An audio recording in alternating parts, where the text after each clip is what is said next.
President Trump on the ground in the hard-hit swing state of Michigan. Welcome to Faith Nation. I'm Jenna Browder. And I'm John Jessup. The president met with Michigan auto workers and black leaders today as the state begins easing restrictions. It was his comments on mail-in ballots that stole the show. CBN White House correspondent Ben Kennedy joins us with tonight's top story. Ben? Well, Jenna, John, following a number of states making moves to encourage people to vote by mail, President Trump says he does not want to take a chance with fraud. In fact, he calls mail-in ballots very dangerous.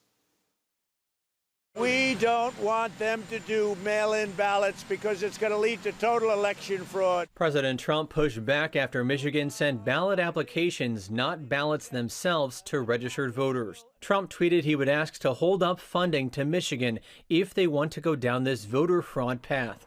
And other states, like Nevada, are also exploring plans to abandon in-person voting because of health concerns over COVID-19. We don't want anyone to do mail-in ballots. Now, if somebody has to mail it in because they're sick, or, by the way, because they live in the White House and they have to vote in Florida and they won't be in Florida, if there's a reason for it, that's okay.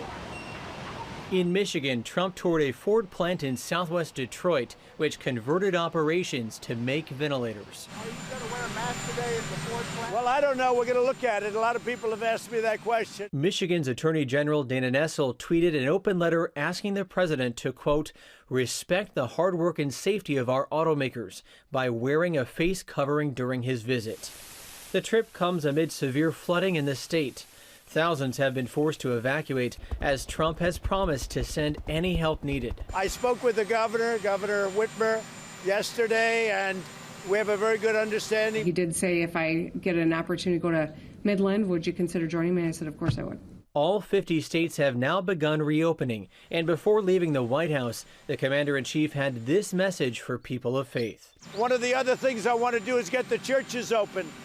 The churches are not being treated with respect by a lot of the Democrat governors. I want to get our churches open, and we're going to take a very strong position on that very soon.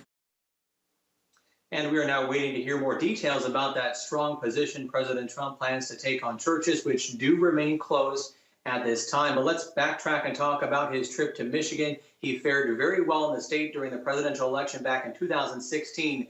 In fact, he was the first Republican to win Michigan since 1988 with less than 11,000 votes. So today, you bet, will, of course, also be a bit of a campaign stop.